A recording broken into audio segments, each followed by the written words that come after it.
Vivo en un pueblito tranquilo, de esos donde todos se conocen y las noticias vuelan más rápido que el viento.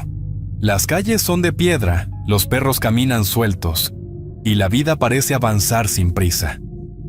Aquí no pasa mucho, o al menos eso pensábamos. Las mañanas huelen a pan recién hecho y a leña, y aunque uno se acostumbra al silencio del campo, hay días donde ese mismo silencio se vuelve demasiado pesado. Como si algo en el aire ya te avisara que viene tormenta, aunque el cielo esté despejado. Me llamo Gonzalo. Tengo una pequeña constructora que levanté con las uñas hace ya más de 10 años. Trabajo con albañiles de toda la vida, gente honesta, dura, con la piel quemada por el sol y las manos llenas de historias. Y entre todos, César era el más cercano. No solo porque trabajaba bien, sino porque con el tiempo se volvió como un hermano. Compartimos comidas, risas, incluso lágrimas. Era de los que siempre llegaba primero y se iba al último. Por eso, cuando su hija Isabel me llamó esa tarde, supe de inmediato que algo estaba mal. «Don Gonzalo», su voz temblaba, «mi papá está actuando muy raro. Dice cosas que no entiendo». «¿Cómo que cosas, hija?» «Está diciendo que lo enterraron vivo, que hay una mujer que lo sigue». «¿Qué mujer? ¿De qué hablas?» «No sé. Dice que la ve en todos lados, que tiene los ojos muy grandes y que no parpadea. Está como ido. Estoy asustada». Me quedé helado. 2 días antes, había mandado a César a revisar una obra al pie del cerro. Una casa vieja, medio abandonada, de esas que nomás de verlas ya te dan escalofríos. Era un trabajo rápido, arreglar unas paredes y checar la base del techo. Pero lo encontraron esa mañana, tirado al lado de la brecha, completamente desnudo y cubierto de tierra, como si hubiera salido de una tumba. Las herramientas estaban en su camión, todo intacto. Nadie le robó nada. Solo estaba él, sucio, temblando, con la mirada perdida. En cuanto Isabel me colgó, subí a mi camioneta. El cielo estaba gris, pesado. El camino al centro de salud se sintió eterno. No sé por qué, pero cada vez que pasaba bajo los árboles, sentía que algo me observaba desde adentro del monte, como si ya no estuviéramos solos. Cuando llegué al hospital, algo en mí ya sabía que no iba a ser fácil ver a César. El camino desde el pueblo hasta allá fue corto, pero cada segundo se sintió pesado. No era miedo lo que sentía, era un presentimiento. Como si lo que me esperaba ahí no fuera simplemente un compañero enfermo, sino otra cosa. Entré en silencio, sin saludar a nadie. Caminé por el pasillo con la garganta seca, y cuando llegué a la puerta del cuarto, me detuve. César estaba acostado, con el cuerpo quieto y la mirada perdida en el techo. Isabel estaba junto a él, tomada de su mano, con los ojos hinchados y el rostro pálido. Me hizo una seña con la cabeza, apenas moviéndola, como si no tuviera ya fuerzas para hablar. El corazón me dio un vuelco. Me acerqué despacio. Lo vi de cerca y me costó reconocerlo. Los médicos no sabían explicar lo que tenía. Me dijeron que no había rastros de sustancias, ni alcohol, ni golpes visibles. Físicamente estaba estable, pero su mente estaba en otro lado. Dijeron que estaba en estado de shock profundo, que no reaccionaba con normalidad y que hablaba solo, como si contestara a alguien que no estaba ahí. Los que lo encontraron lo describieron como un hombre perdido, repitiendo frases sin sentido, cubierto de tierra, sin ropa, con los ojos abiertos pero sin enfoque. Sus herramientas seguían en su caja, ahí, justo en la entrada de la casa vieja donde iba a trabajar. No faltaba nada, ni una pinza, ni una llave. Todo estaba en su lugar, menos él. Me senté junto a la cama y le tomé la mano. Estaba fría, pero no del tipo de frío que uno espera. Era un frío que me caló hasta los huesos. Y en ese momento, sin mover la cabeza ni abrir los ojos, murmuró algo. «Ya viene, no la dejen entrar otra vez». Sentí un escalofrío recorrerme la espalda. La voz era suya, pero el tono no. Era como si otra cosa hablara a través de él. Miré a Isabel, que ya estaba al borde de las lágrimas otra vez. Su voz apenas salía. ¿Así ha estado desde que llegó? ¿Qué más ha dicho?, le pregunté. Que ya cumplió, que ella le prometió algo.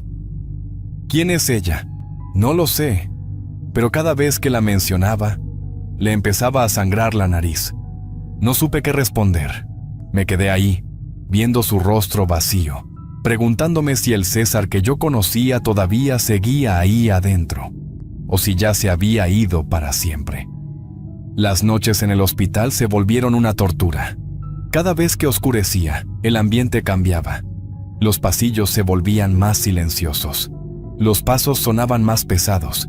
Y los gritos de César, esos malditos gritos, no nos dejaban dormir. Yo me turnaba con Isabel para acompañarlo, pero ni siquiera eso lo calmaba. Gritaba que no quería estar solo, que ella venía cuando apagaban la luz. Decía que lo miraba desde la esquina del cuarto, sin moverse, con los ojos bien abiertos y una sonrisa que nunca desaparecía, la cabeza ligeramente ladeada, como si lo estuviera observando con curiosidad. Me acuerdo que una noche, mientras Isabel estaba dormida sentada junto a él, César despertó gritando con una fuerza que no parecía humana. Movía el cuerpo con tanta violencia que tuvieron que llamar a 3 enfermeros para detenerlo. Le amarraron los brazos a la cama porque intentaba rascarse los ojos. Decía que si no los sacaba, ella iba a entrar por ahí. Isabel y yo ya no sabíamos qué hacer. La doctora nos explicó que habían aumentado la dosis de sedantes, pero que César seguía resistiéndose a dormir. Lloraba como niño, sudaba frío, y cada vez que cerraba los ojos decía que volvía a ese lugar bajo la tierra. Una noche lo escuché murmurar: «No quiero volver al hoyo, no quiero, no quiero». Isabel ya ni siquiera preguntaba. Solo lloraba en silencio, acariciándole la frente, intentando calmarlo con la voz quebrada. En otra ocasión, una enfermera me contó que una señora en el cuarto de al lado pidió que la cambiaran de habitación. Según ella, había visto a una mujer muy alta parada en la esquina del cuarto de César, completamente quieta, con los brazos colgando y la cabeza inclinada hacia un lado. Pensaron que era una alucinación. Pero esa misma noche, las cámaras del pasillo registraron interferencias justo afuera de su cuarto. Nadie quiso hablar del tema después. ¡Ya vino! ¡Está en la esquina!, gritó César de repente con los ojos desorbitados. «Papá, aquí no hay nadie». «Está detrás de ti», dijo con voz rasposa, casi vomitando las palabras. «No le des la espalda, no le des la espalda, Isabel». En ese momento, Isabel se levantó de golpe, pálida, y yo también sentí que el aire del cuarto se ponía más denso. Una enfermera que estaba justo en la puerta dijo que sintió un frío repentino, como si alguien le hubiera pasado por detrás. César se quedó mirando el techo, con la boca abierta sin decir nada más. Solo lo calmó la inyección que le dieron minutos después. Pero yo ya no podía sacarme esa imagen de la cabeza. Pasaron casi 2 meses, gritos en la noche, susurros que no entendíamos, llanto contenido. El cuarto de César se volvió una cárcel donde todos esperábamos lo peor. Isabel y yo no lo dejábamos solo, aunque a veces él nos pedía que lo hiciéramos. Con los ojos llenos de lágrimas, decía que ya no quería seguir luchando, que solo quería descansar. Esa madrugada no estaba con él. Era el turno de Isabel. Me despertó su llamada, temblando. «Don Gonzalo, venga ya. Algo está pasando», me gritó entre sollozos. Cuando llegué al hospital, había caos en el pasillo. El pitido del monitor se escuchaba raro, cortado, débil. Entré justo cuando se detuvo. Un pitido largo. Isabel estaba sobre su padre sacudiéndolo. «¡Papá, no! ¡Papá!», lloraba con el alma hecha pedazos. Los doctores lo intentaron todo, pero fue inútil. Me quedé ahí, sin moverme. No sabía qué hacer. Ese cuerpo que tantas veces vi en obra, cargando costales, riendo bajo el sol, ahora estaba frío, inmóvil. Isabel se abrazaba a él, como una niña, y nadie se atrevía a separarla. Me acerqué, le puse una mano en el hombro, y sentí que algo dentro de mí también se rompía. César no era solo un trabajador, era parte de mi vida, era familia. En su rostro ya no había angustia, solo descanso, como si, al morir, por fin se hubiera librado de eso que lo torturaba. Más tarde, una enfermera me contó algo, justo antes de que su corazón se apagara por completo. César dijo con voz muy baja: «Ya la escucho, ya viene. Gracias por venir, Madre Tierra». Esa frase me heló la sangre. Esa noche, al volver a casa, no pude dormir. Algo me decía que esto no había terminado, que lo que se llevó a César todavía estaba cerca y esperando. Después del entierro, Isabel decidió quedarse a vivir en la casa de César. Yo le insistí que no era buena idea, pero no quiso escuchar. Me dijo que necesitaba cerrar ese ciclo, enfrentar la ausencia. Al principio todo estaba tranquilo, demasiado tranquilo, pero a los pocos días me llamó. Su voz era baja, nerviosa. Me dijo que sentía que alguien la miraba, que había momentos en que la casa se volvía insoportable. Yo intenté tranquilizarla. Le dije que era normal sentir cosas raras después de todo lo que habíamos pasado. Pero lo que empezó como incomodidad se transformó en miedo. Una noche me contó que, al salir del baño, vio una figura alta avanzar despacio, con la cabeza ladeada hacia un lado, como si escuchara algo que ella no podía oír. Pensó que estaba alucinando, pero al encender la luz, no había nada. Luego empezó a notar cosas en los reflejos, una sombra en el microondas, un bulto que cruzaba detrás de ella cuando pasaba frente a un espejo. Una madrugada, mientras planchaba ropa, sintió una respiración en la nuca. Se quedó helada, giró despacio, y no había nadie. Pero el aire seguía tibio, como si alguien acabara de exhalar junto a su oído. Empezó a dormir mal, a dejar luces prendidas. Vivía con miedo, con el corazón en la garganta todo el tiempo. Esa noche me marcó llorando. «Don Gonzalo, ¿usted cree en fantasmas?» «¿Qué pasó, hija?» «Creo que vi a mi padre, pero no era él. Tenía los ojos completamente negros». Me quedé callado. El nudo en el estómago volvió de golpe. Yo sabía que algo no estaba bien en esa casa, y ahora estaba seguro de que Isabel tampoco estaba sola ahí adentro. Ese día, Isabel me llamó temprano. Su voz estaba apagada, pero firme. Me pidió que la acompañaras a abrir el cuarto de César, el que siempre había estado cerrado con llave. Yo dudé, pero acepté. Dijo que ya no podía más con la intriga, que sentía que ahí dentro estaba la respuesta a todo. Llamó a un cerrajero. Cuando llegamos, el tipo nos miró raro. «¿Segura que quiere abrir esto, señorita?», le preguntó, viendo la cerradura. «Este tipo de cuartos están cerrados por algo». Isabel no vaciló. «Solo hágalo. Ya no aguanto más». En cuanto la puerta se abrió, un olor asqueroso nos golpeó la cara. Era humedad, tierra podrida y algo más. Algo que se parecía al olor de la carne vieja, de lo muerto. Isabel se tapó la boca y retrocedió. Pero yo entré primero. El aire adentro era espeso, casi se podía masticar. El cuarto estaba oscuro, con las cortinas cerradas. El ropero, al fondo, se veía hinchado por la humedad. Isabel se acercó temblando, lo abrió, y se quedó en silencio unos segundos antes de soltar un grito. Adentro había ropa de César, manchada con un líquido negro, espeso, como chapopote. La madera del ropero se estaba pudriendo por dentro. Un olor ácido se levantó en el ambiente. En el colchón, una mancha enorme lo cubría casi todo, y había agujas clavadas en el centro, como si alguien hubiera querido pinchar algo que ya no estaba. Entre la base y el colchón, Isabel encontró algo más, una tela roja, húmeda, podrida. Al tocarla, dijo que sentía que latía, como si tuviera vida propia. Gritó y la soltó al instante. Salió corriendo del cuarto con la respiración agitada. Me costó alcanzarla. Esa noche, me dijo que una amiga le había dado el número de un curandero. Estaba decidida a buscar respuestas. Yo también. Esa tarde, Isabel y yo manejamos hasta la casa de don Fidel, un curandero viejo que vivía cerca del bosque. Nunca había ido, pero todos en la región sabían de él. En cuanto cruzamos el portón de madera, sentí algo raro en el aire. No era miedo. Era como si algo nos empujara para atrás, como si la tierra misma no quisiera que estuviéramos ahí. Isabel también lo sintió. No dijo nada, pero se agarró fuerte de mi brazo. La casa era de adobe, vieja, con veladoras prendidas en las ventanas.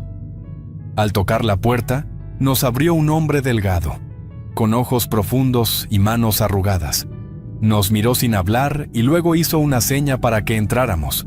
Le mostramos las fotos del cuarto, del colchón, de la tela roja. Se persignó de inmediato. Luego tomó la tela con cuidado. La abrió sobre una mesa de piedra y sacó de dentro una masa negra, como barro podrido. El olor era insoportable. Don Fidel no hablaba, pero su rostro lo decía todo. «Esto no es cualquier cosa», dijo al fin. «Alguien deseó su muerte. Esto es brujería fuerte, muy fuerte. Pacto mal hecho». Me miró directo. Don Fidel apretó los labios y murmuró, casi para sí mismo, que muchos hombres pedían poder cuando ya no soportaban ser nadie. Él pidió algo, y le respondieron. Le dio a Isabel un manojo de ramas secas y un frasco con agua bendita. Le indicó quemarlas por la casa, rezando en voz alta, que no dejara ni una habitación sin purificar. Isabel estaba pálida. ¿Quién pudo hacerle esto?, preguntó. No lo sé, pero él abrió la puerta y lo que entró ya no quiere irse. Esa noche, Isabel hizo todo al pie de la letra. Yo me quedé en el carro, esperando. Cuando salió, su cara estaba blanca. Apenas podía hablar. Lo vi, me dijo. Estaba en la sala, desnudo, caminando. Tenía la cabeza ladeada, igual que en el hospital. No me miraba hasta que me detuve. Entonces se volteó. Me miró fijo y no era mi padre. ¿Qué te dijo?, le pregunté con la piel erizada. Me tembló la voz al escuchar su respuesta. ¿Yo? No soy César. Yo solo uso su piel. Esa noche, Isabel me llamó en un estado que nunca había escuchado. Lloraba, jadeaba, apenas podía hablar. Solo me decía que él estaba ahí, que lo había visto entrar al cuarto, que no era su papá. Fui a buscarla de inmediato. La encontré temblando en el patio, con las llaves en la mano y los ojos rojos. Me abrazó fuerte. No paraba de repetir, no era él, no era él. Decidí hablar con un viejo conocido, Rubén, un albañil que trabajó conmigo hace años. Él había tenido encuentros raros en obras antiguas. Me pasó el número de un brujo que ayudó a su esposa una vez. Al día siguiente, lo contacté. Se llamaba Don Onofre. No pidió detalles, solo preguntó la dirección y nos dijo que nos vería en la casa. Llegó esa misma tarde. Un hombre de mediana edad, con una expresión dura y unos ojos que daban escalofríos. Traía una bolsa con cosas que no supe identificar. Cuando cruzó la puerta se detuvo. No dijo nada, pero su cuerpo cambió. Se tensó. Caminó en silencio por cada rincón, tocando las paredes, murmurando algo apenas audible. Al entrar al cuarto de César, se quedó quieto por unos segundos.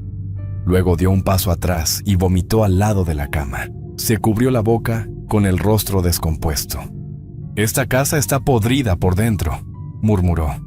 «La presencia todavía está aquí. Vive en estas paredes». Isabel y yo nos miramos sin saber qué decir. Él se limpió y se sentó en la orilla del sofá. Nos miró, serio. «Eso que viste no era tu padre. No solo lo poseyó. Se metió en él. Lo usó como entrada, como un canal». «¿Qué quiere?», preguntó Isabel casi sin voz. «No quiere algo. Ya está aquí, lo dejó entrar y ahora no quiere salir». Este no es un caso de posesión normal. Aquí hubo un pacto, uno que salió mal. El brujo nos lo dijo claro, César no fue víctima. Él abrió la puerta, intentó hacer un pacto con algo, y falló. Su alma estaba condenada, atrapada en un lugar al que no podríamos llegar. Isabel, al escuchar esas palabras, se quedó muda, los ojos llenos de desesperación, buscando alguna salida, algún resquicio de esperanza. Yo la veía y no podía evitar sentir una punzada de dolor, porque sabía que lo que venía no iba a ser fácil. Ella, con voz temblorosa, me pidió que no lo hiciéramos, que no destruyéramos lo único que quedaba de él. Pero yo sabía que, si no lo hacíamos, él jamás descansaría. No quiero perderlo, repetía entre sollozos, aferrándose a un par de fotos que aún quedaban de él. Pero la realidad era otra. El César que conocíamos ya no estaba aquí. El brujo nos advirtió de nuevo y, aunque nos dolía, nos pusimos a quemar todo lo que le pertenecía. A medida que el fuego consumía las pertenencias de César, un aire denso llenó el lugar, y entre el crujir de las llamas, empezaron a escucharse gritos. Gritos que no venían de nosotros, ni de nadie en ese cuarto. Gritos que resonaban como si el mismísimo sufrimiento de César estuviera atrapado en cada pedazo que se quemaba. Isabel se tapó los oídos, pero no podía huir de ellos. Yo la sostuve con fuerza, pero dentro de mí sentía el peso de lo que estábamos haciendo. Esto tiene que ser así, me repetía en silencio, pero al fondo aún resonaban esos gritos. El brujo nos miró cuando terminamos, sudoroso y agotado. Sus ojos, cansados de tanto ritual, se posaron sobre Isabel, y con una voz grave que apenas podía sostener dijo: «Ya se fue, pero no del todo. Si él vuelve, no será para hablar». Esas palabras nos helaron el alma. Sabía lo que eso significaba. César estaba en algún lugar, observando, esperando, y si regresaba, no sería el hombre que conocimos. Ya no quedaba nada de él en ese fuego. Solo quedaba el eco de su pacto, una sombra que nos perseguiría. Después de todo, la casa se sentía más tranquila, casi en paz, como si el aire hubiera dejado de pesar tanto. Sin embargo, Isabel ya no podía quedarse allí. Decidió vender todo lo que quedaba y mudarse a otro pueblo, lejos de los recuerdos, de las sombras de lo que César había dejado atrás. Ella parecía aliviada, pero había algo en su mirada que ya no era el mismo. Los ojos de Isabel, que antes reflejaban el brillo de alguien con esperanza, ahora solo mostraban vacío. Aunque se esforzaba por sonreír, había una tristeza latente que no se podía esconder. Y aunque nos seguimos hablando, con el tiempo se fue distanciando. Lo entendí. Ella necesitaba escapar. El recuerdo de César era más pesado de lo que podía soportar. Nos mantenemos en contacto, pero cada vez es más raro. A veces hablamos de César, aunque preferimos recordar los buenos momentos, como era antes, cuando no había sombras sobre él, cuando su risa llena de vida resonaba en la casa. Pero al hablar de él, siempre hay algo que no cuadra, algo que no podemos definir con claridad. Tal vez fue por dinero, quizá por miedo, pero lo cierto es que nunca me lo dijo. Nunca me explicó qué lo llevó a hacer ese pacto, qué le ofreció esa oscuridad a la que tanto se aferró. A veces pienso que quizás ni él mismo lo sabía, o que ya estaba demasiado atrapado como para reconocerlo. Ahora, después de todo, la idea de lo que pudo haber sido se mezcla con la duda, y esa duda me atormenta. A veces, cuando estoy solo en la casa, empiezo a escuchar cosas, golpes leves en la pared, como si alguien estuviera golpeando desde el otro lado. Al principio, creí que era el sonido de la casa, algo normal, pero con el tiempo me di cuenta de que esos golpes tenían un ritmo, como si alguien estuviera llamando. Y en las noches, los sueños se vuelven más oscuros. A veces sueño con César, de pie en la puerta, su figura oscura recortada contra la luz tenue de la lámpara. Siempre está allí, mirándome desde la penumbra, esperando. Un frío extraño recorre mi espalda cuando despierto, y el silencio que sigue se vuelve más pesado que nunca. Es como si algo estuviera presente, algo que no se va, que permanece. Anoche, juro que vi su silueta parada frente a mi puerta. Estaba inmóvil, como esperando que lo invitara a entrar, como si quisiera seguir jugando con lo que quedaba de mí. Pero no lo hice. No me atreví. Cerré los ojos, me cubrí la cabeza con las mantas y esperé a que el miedo se fuera, pero no se fue, y sé que nunca se irá.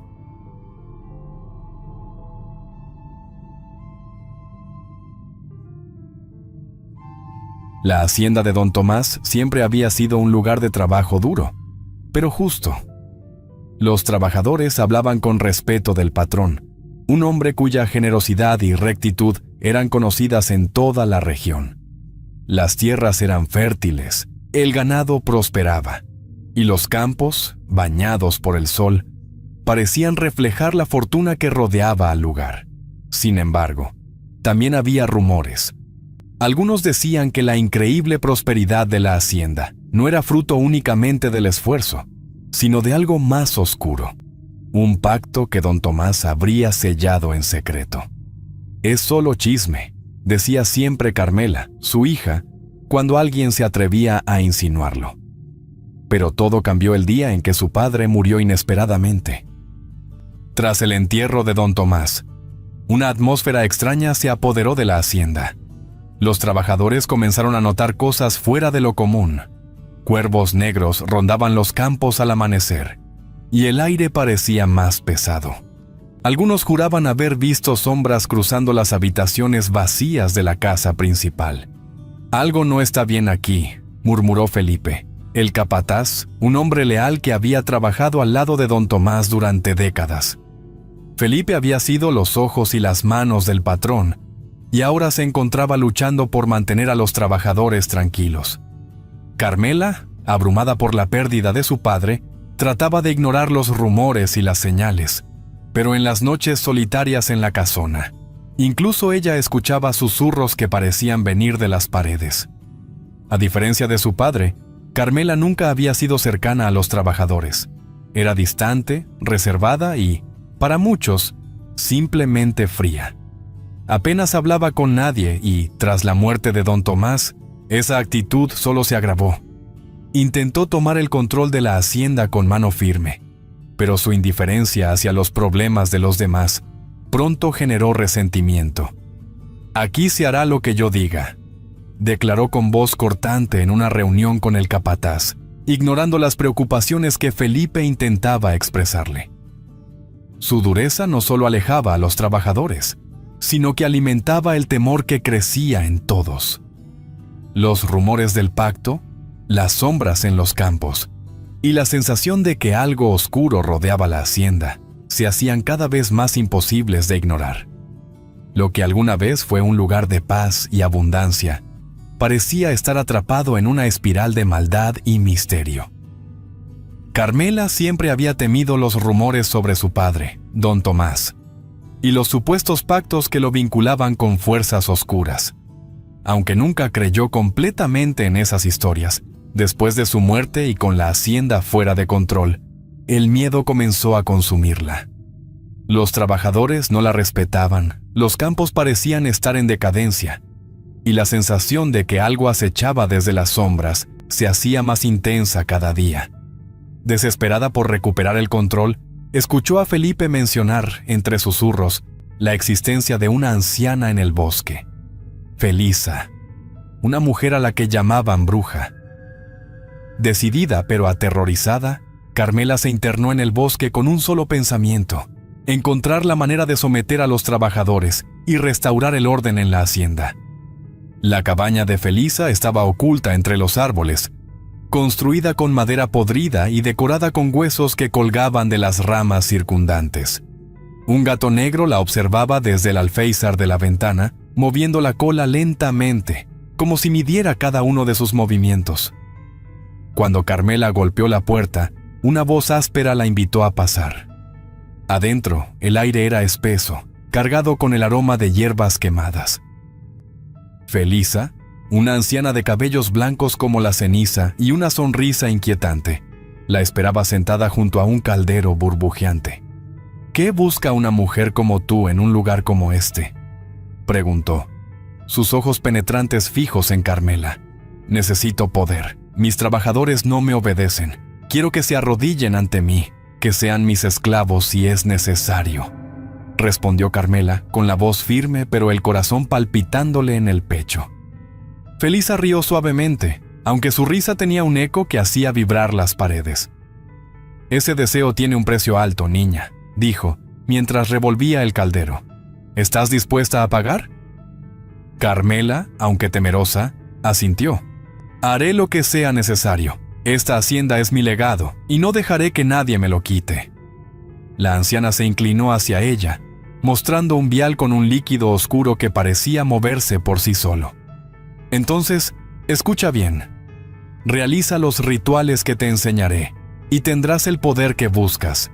Pero si no lo haces, el caos que sientes ahora será una sombra comparada con lo que te espera.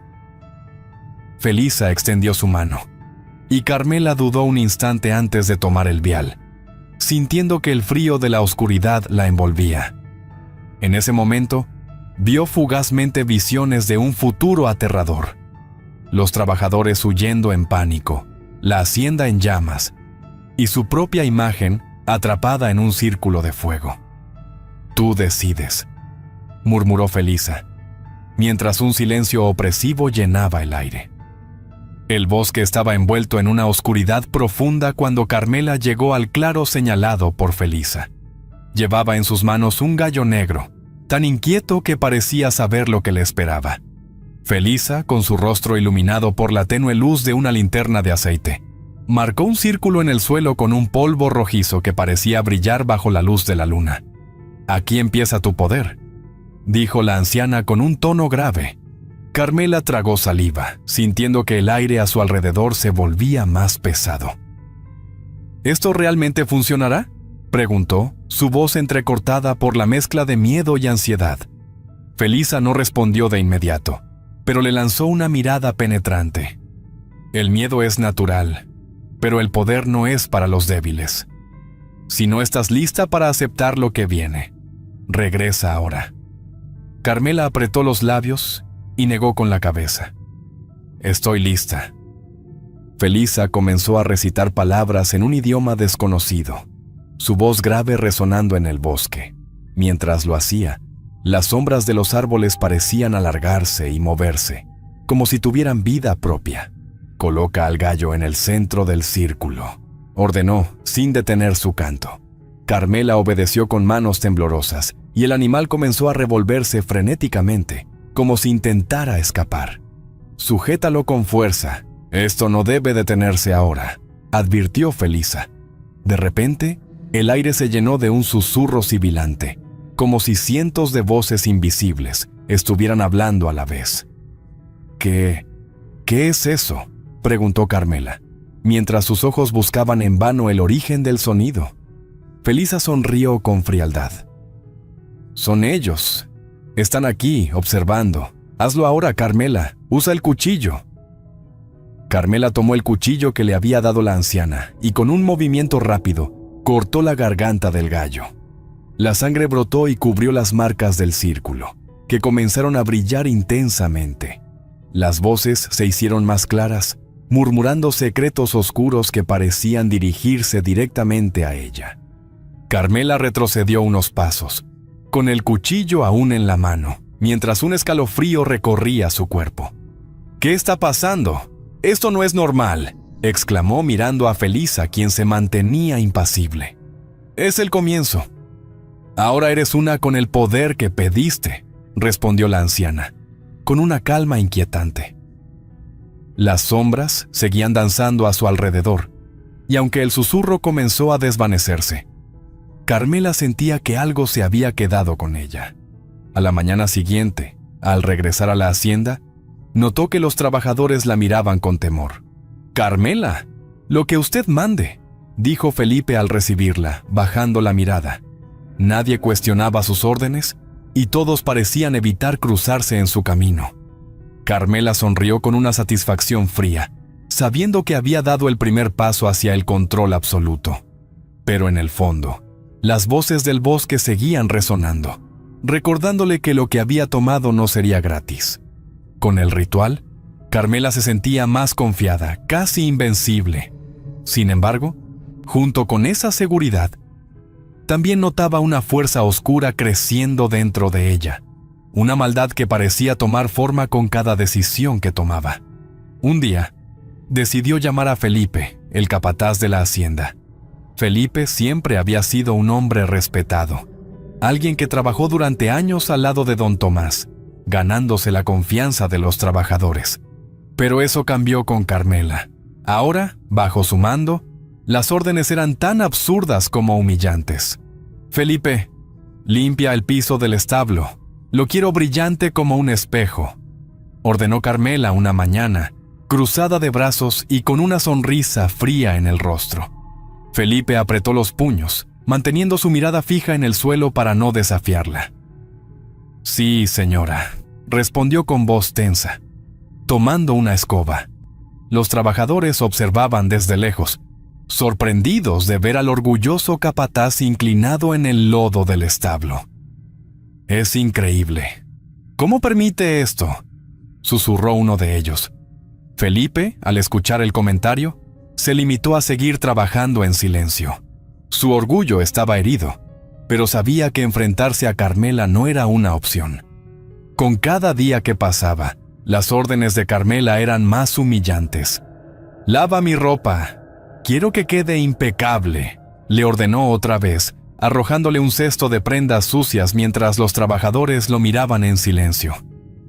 «Vamos, Felipe, muévete, o tengo que buscar a alguien más competente para este trabajo», añadió con una risa sarcástica. Felipe no respondió, solo tomó el cesto y se retiró con el semblante endurecido. Pero por dentro, cada una de esas órdenes lo consumía.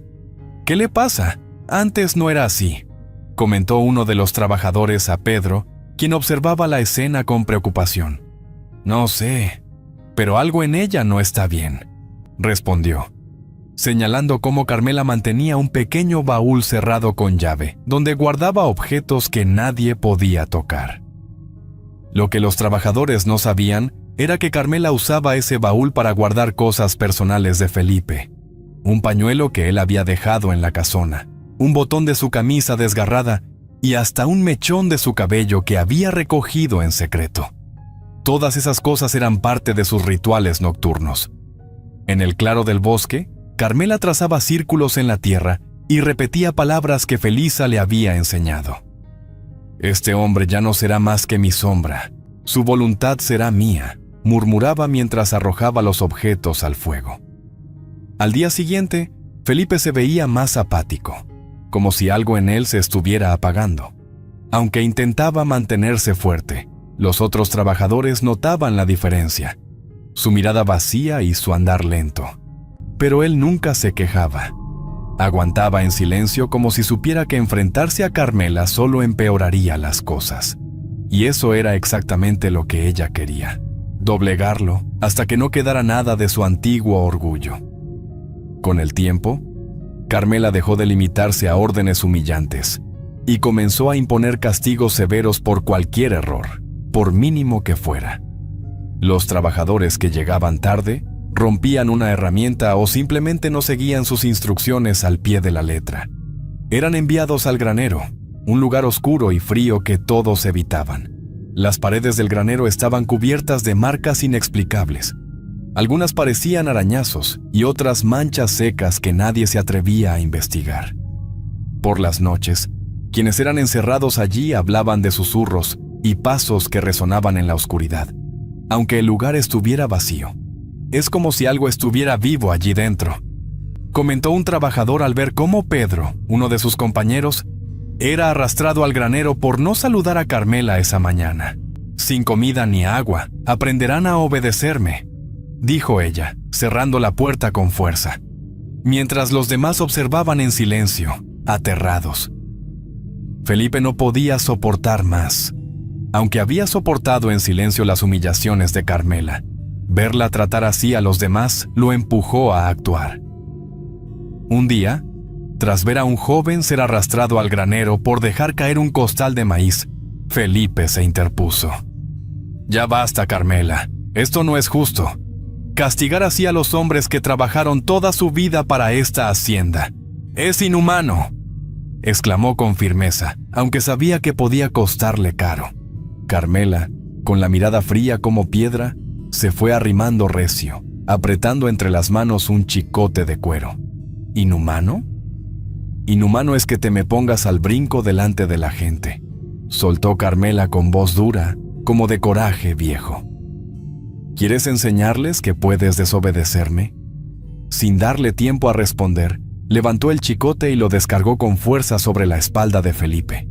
El capataz apenas se inmutó, pero la sangre manchó rápidamente su camisa. «Esto es lo que pasa cuando alguien cuestiona mi autoridad», gritó Carmela mientras los trabajadores miraban horrorizados. Felipe, adolorido, se levantó con dificultad, pero no dijo una sola palabra.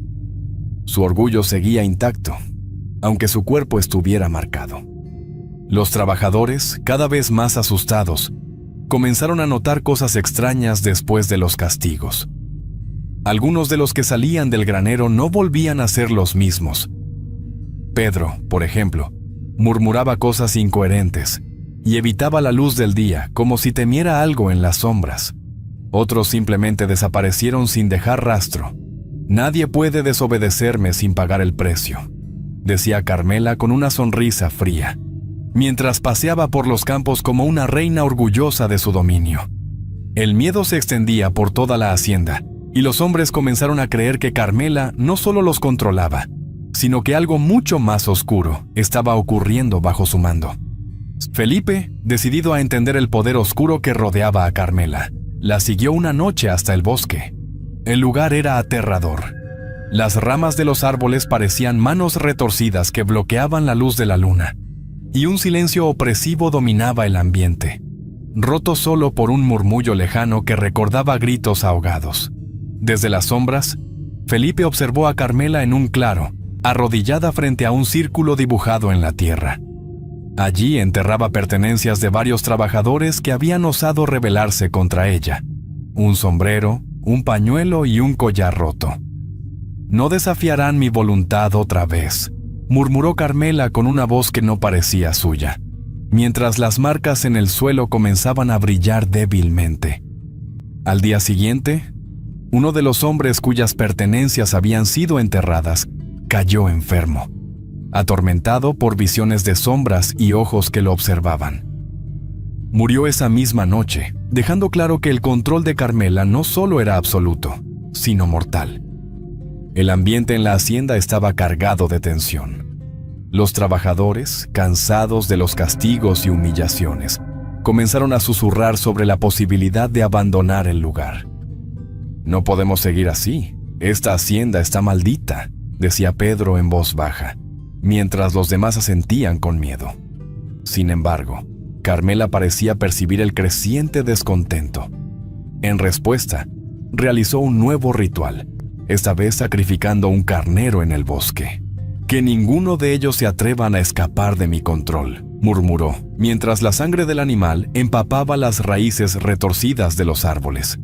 Esa misma noche, los trabajadores sintieron un peso inexplicable en sus cuerpos, como si algo los sujetara al suelo, y el mero pensamiento de huir parecía desvanecerse en sus mentes.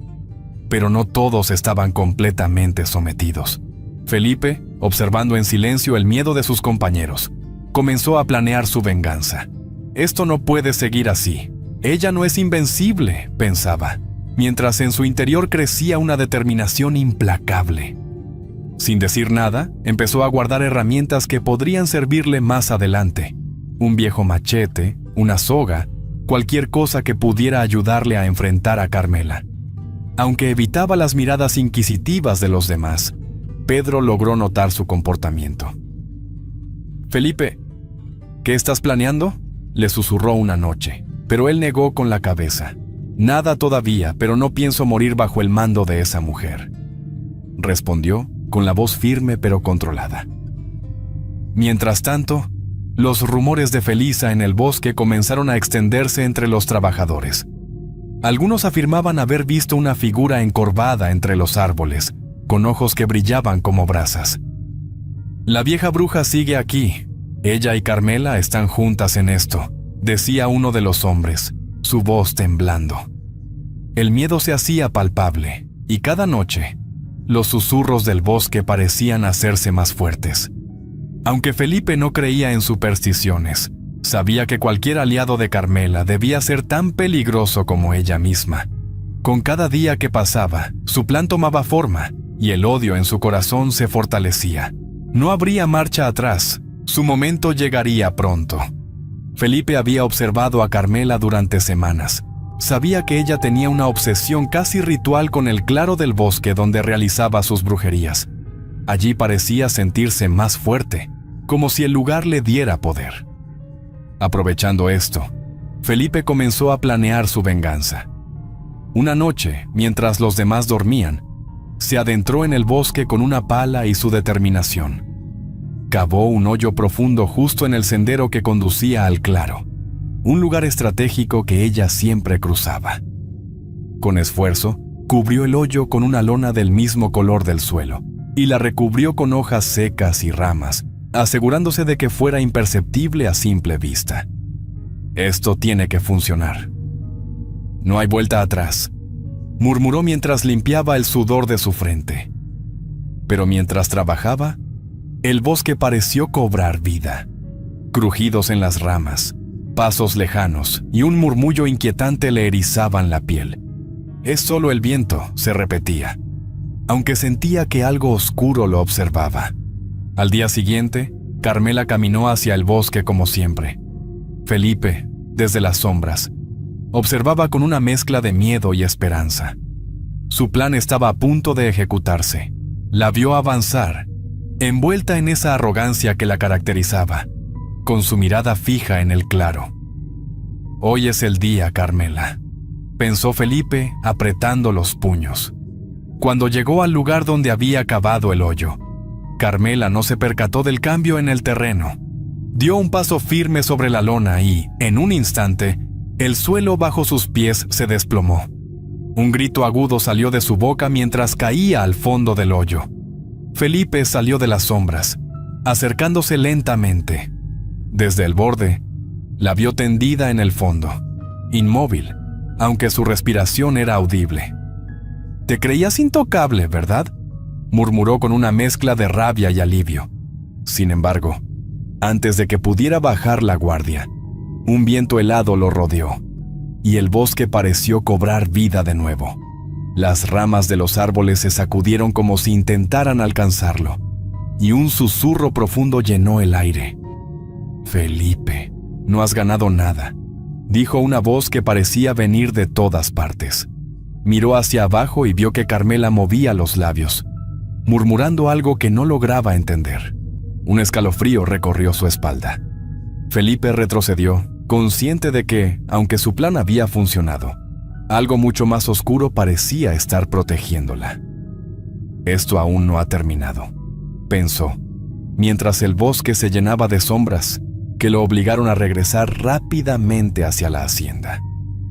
Al amanecer, uno de los trabajadores del rancho se adentró en el bosque, siguiendo el camino hacia el claro. Allí encontró una escena aterradora.